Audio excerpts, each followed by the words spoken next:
Приветствуем всех зрителей телеканала Матч ТВ в Якутске на 6-х играх «Дети Азии». Прошел второй соревновательный день. Сегодня в борьбу за награды вступили команды в игровых видах спорта, в том числе и в футболе. Кстати, у юных российских футболистов на предыдущих играх «Дети Азии» всегда были призовые места, а на последних 5-х даже золотые медали. Надеемся, что именно в этом году защищать честь российского футбола смогут наши ребята. Сегодня команда Дальнего Востока России вышла на поле стадиона «Юность», чтобы сразиться со сборной Японии. К слову, именно молодые футболисты из страны восходящего солнца считаются фаворитами в гонке за медалями.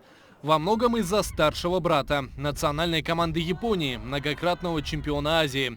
За 90 минут японцы громко заявили о своих претензиях на золото, не оставив шанса дальневосточникам. 7-1 итог игры. Я знаю, что в принципе это команда с северных территорий Японии, район Саппоро.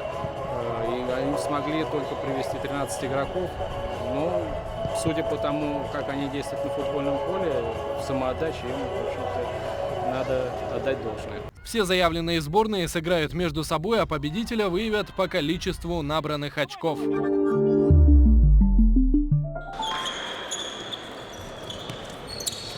Первыми на паркете выясняли отношения сборной Сибири и Урала. Команда Уфо неудачно начала встречу и по ходу первой четверти уступила соперницам 9 очков. Во второй четверти, как и во всей остальной игре, атаки сибирячек снова превалировали в игре. В итоге у сборной Сибири уже вторая победа. Сегодня во второй соревновательный день по вольной борьбе девушки боролись в 3 весовых категориях, юноши в 4. В весе до 63 килограмм было заявлено больше всех спортсменов. Своих лидеров выставили фавориты – Монголия, Казахстан и Якутия. На них пролился и основной медальный дождь, но были и неожиданные победы. Вьетнам впервые выставился на играх «Дети Азии» и всего с 5 борцами, но у них в зачете уже 2 медали. Вчера бронза, сегодня золото у Люк Лиджана. По итогам второго дня в медальных лидерах сборные Якутии и Казахстана. У них по 7 и 6 наград соответственно. Самый тяжелый финал, психологически, так всегда. А так все схватки тяжелые. Тяжело вести соперники с разных стран. Никого не знаешь.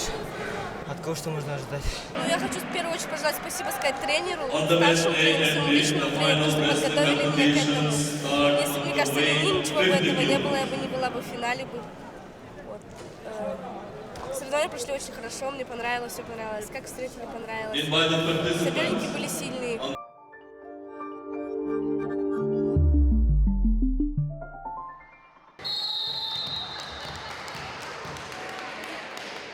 С этой подачи начались соревнования игр «Дети Азии» по женскому волейболу. Ее выполнила волейболистка сборной Дальнего Востока. Вести мяч в игру она решила планирующей подачей.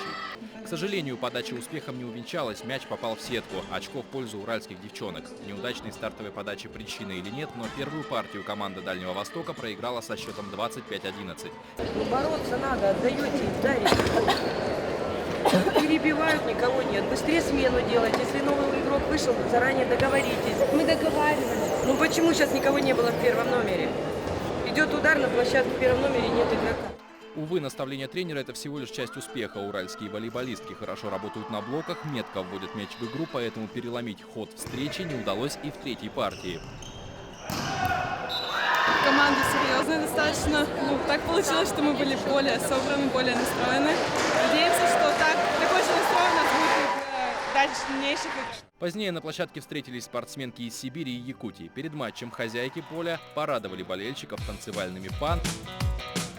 Но этот пиар-ход не принес им удачу. Все 3 партии лидировала сборная Сибири.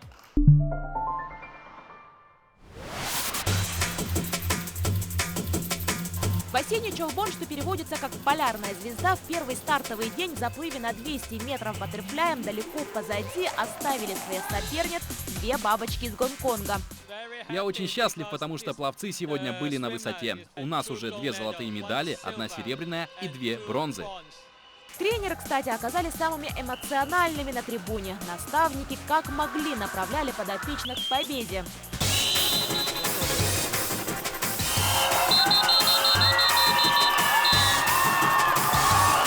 Москвич Москвич Михаил Любавский стал золотым призером дистанции 200 метров на спине, но своим результатом оказался недоволен.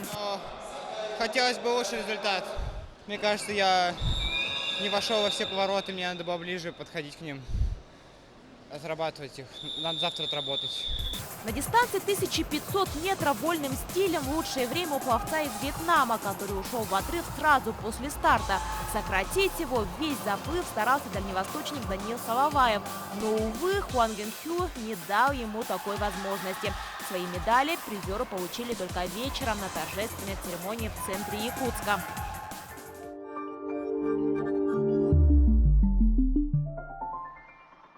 Ежедневно, начиная с сегодняшнего дня, на Комсомольской площади Якутска будут проходить церемонии награждения чемпионов шестых игр «Дети Азии».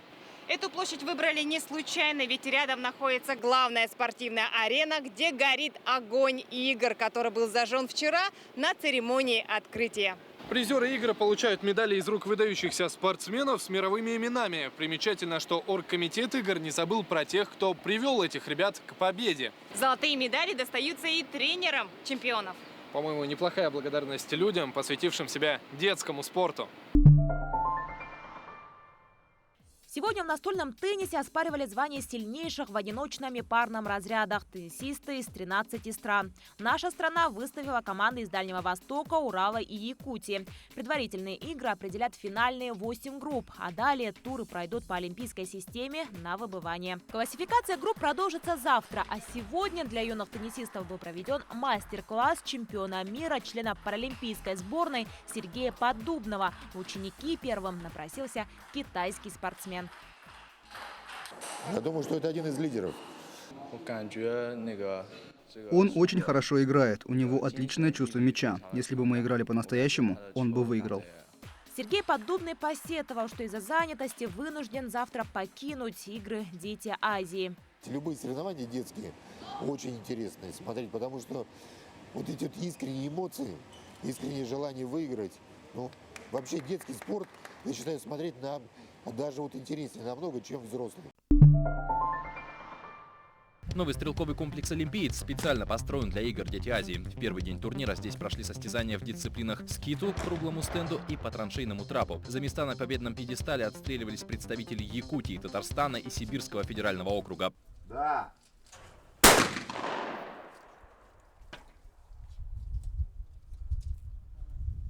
Да.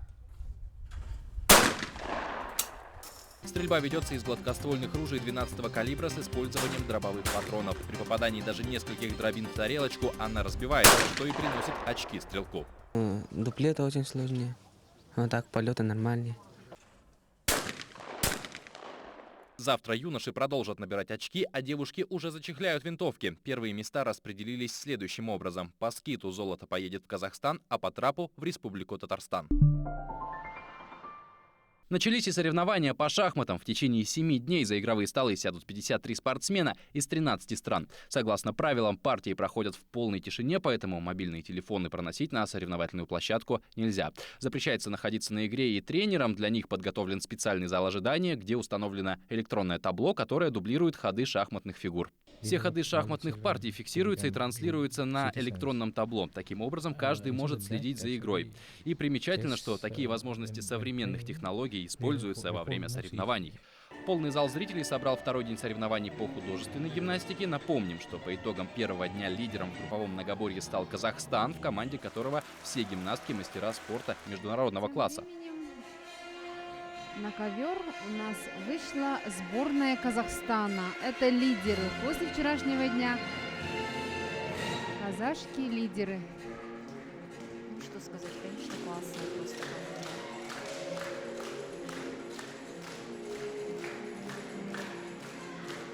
Правда, довольные улыбки сходят с их лиц сразу же, как только на ковер выходит сборная Сибирского федерального округа. Их точное и артистичное выступление определяют победителя, и вчерашний фаворит перемещается на вторую строчку турнирной таблицы. Бронза достается сразу двум командам – сборной Москвы и Саха-1.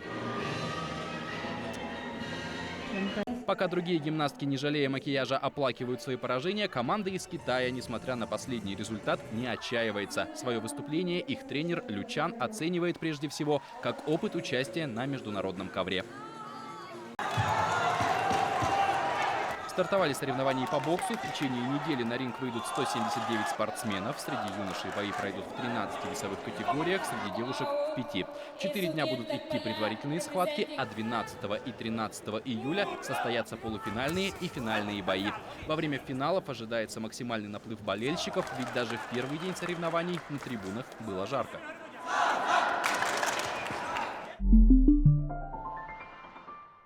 Ну что же, игры набирают обороты, и по многим видам спорта начались квалификационные отборы. Да, но некоторые спортсмены уже закончили соревнования. Уже нет стартов по пауэрлифтингу и отстрелялись девочки в стендовой стрельбе. А у юношей завтра последний стрелковый день, зато у лучников только первый день проверки на меткость стрелы. Кроме того, будет разыгран большой комплект наград по 10 видам спорта. Вот кому они достанутся, мы узнаем завтра.